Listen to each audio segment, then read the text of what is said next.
जीवन और मरण दो ऐसे सत्य हैं जिसे कोई नहीं झुठला सकता।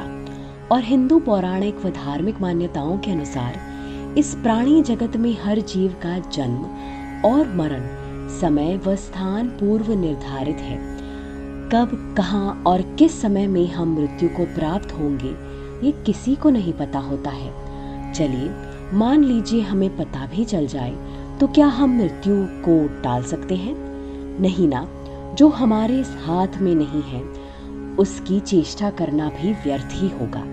इसका एक उदाहरण इससे जुड़े एक पौराणिक प्रसंग के द्वारा आपके सामने व्यक्त करने की एक छोटी सी कोशिश है हमारी। दरअसल एक बार भगवान विष्णु अपने गरुड़ को लेकर वैकुंठ में भ्रमण कर रहे थे। तभी उन्हें हिमालय की ओर से माता पार्वती की जोर जोर से विलाप करने की आवाज आ रही थी, जिसे सुनकर भगवान विष्णु हिमालय की ओर चल दिए। हिमालय पहुंचकर भगवान विष्णु कैलाश भवन में भगवान शिव से मिलने भीतर चले गए और गरुड़ को द्वार पर ही रुकने को बोल गए। अपने स्वामी की बात मानकर गरुड़ देव द्वार पर ही रुक गए। तभी उनका ध्यान वहां बैठी एक छोटी सी चिड़िया पर गया। वो चिड़िया दिखने में जितनी सुंदर थी उतनी ही चंचल भी थी और उसकी हरकतें भी बार बार गरुड़ देव का ध्यान अपनी ओर खींच रही थी।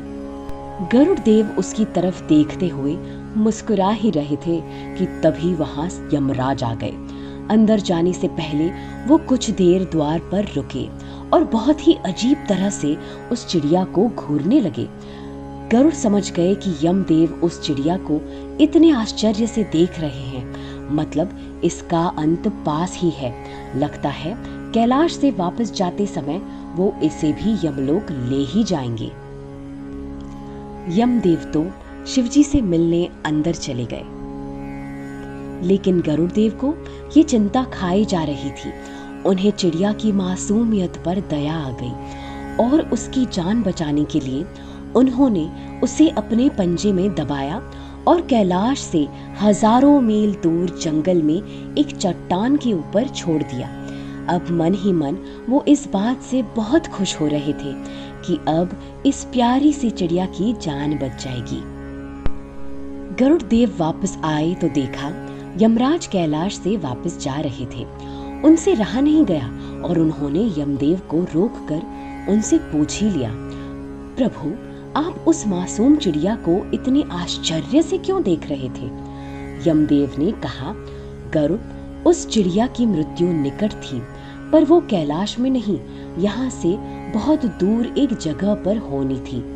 मैं यही सोच रहा था कि ये छोटी सी चिड़िया इतनी जल्दी उड़कर हजारों कोस दूर कैसे जाएगी, पर अब वो यहाँ नहीं है। इसका मतलब वो वहां पहुंच चुकी है जहां उसकी मृत्यु होनी थी, और अब तक तो उसकी मृत्यु हो भी चुकी होगी। गरुड़ देव को खुद के किए पर बहुत पछतावा हुआ, क्योंकि वो स्वयं उस चिड़िया को वहां छोड़ कर आए थे। लेकिन वो इस बात को समझ चुके थे कि किसी भी जीव की मृत्यु का समय तो तय होता ही है, साथ ही उसका स्थान भी पहले ही निश्चित हो चुका होता है। आप सभी के साथ चतुराई कर सकते हैं, लेकिन मृत्यु के साथ नहीं।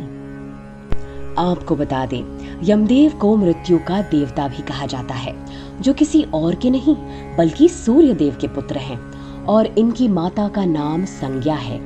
जीवों की मृत्यु लाने वाले देवता यमदेव यमलोक के राजा हैं और इसीलिए इनका नाम यमराज है।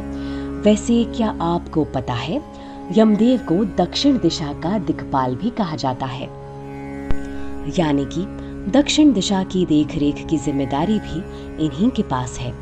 इसीलिए मृत्यु के समय शव को दक्षिण दिशा में रखा जाता है।